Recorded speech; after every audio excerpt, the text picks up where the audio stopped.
to be tying a classic chartreuse Comet used on the Chinook salmon here on the west coast.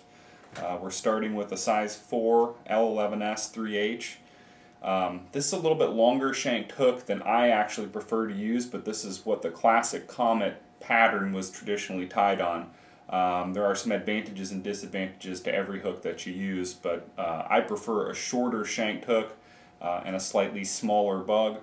But different rivers, different fish, different times, all of it kind of works in its own capacity. So we're going to be using Ultra Thread 140 denier in fluorescent chartreuse.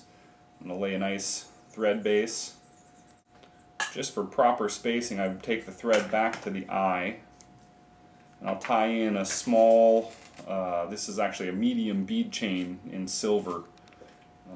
2 of them, we're going to figure 8 those onto the shank here. I do about 10 wraps in each direction. Not the classic figure 8, but I find I get a little bit better purchase on it. Take my thread all the way back to just past the barb. So I've got a calf tail dyed fluorescent chartreuse here. I'm going to pull off a short amount, a little bundle of hair. It's approximately 2.5 pencil leads, maybe wide, just a small little gather. Want to have a tail of about 1 inch. So I kind of measure my stub ends, and just to keep a nice taper in the body, I'll just tie those right in along the shank. Then, because I've got that tail essentially where the barb is, I will pull it up just a little bit and kind of parachute wrap that tail so that it's a little bit more, a little stiffer, just not as much of a chance of fouling. You come under it or around it? Around it. Okay. It's going to be around it. Next I'm going to tie in a piece of silver flat diamond braid, approximately 1.5 inches, 2 inches long. I'm going to tie that in right next to the posted tail. Just going to wrap that forward. Cut off our tag end here. Next I'm going to take a small piece of, this is crystal antron chenille. I like antron just because it has such neat properties that light comes in, it lights up, and it's sparkly without necessarily being bright. I'm just going to make a small egg-sized chenille ball.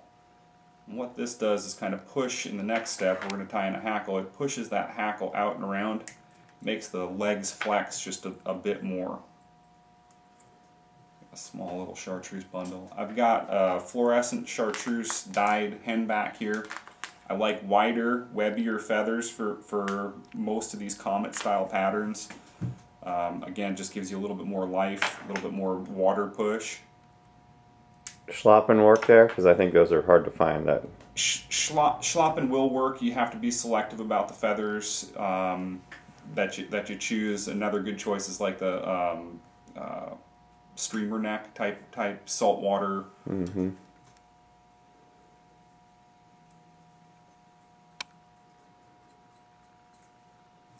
So I've tied in the feather with the cup side facing towards the hook shank. I'm going to take my hackle pliers, grab the stem. Careful not to pull too hard.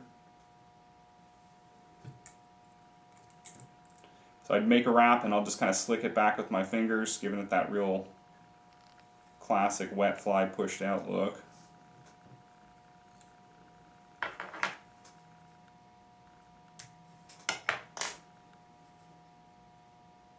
Again, just kind of slick those back, make a few wraps just to kind of help contain everything.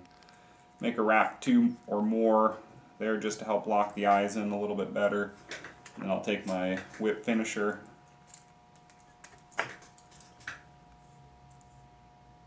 finish it off.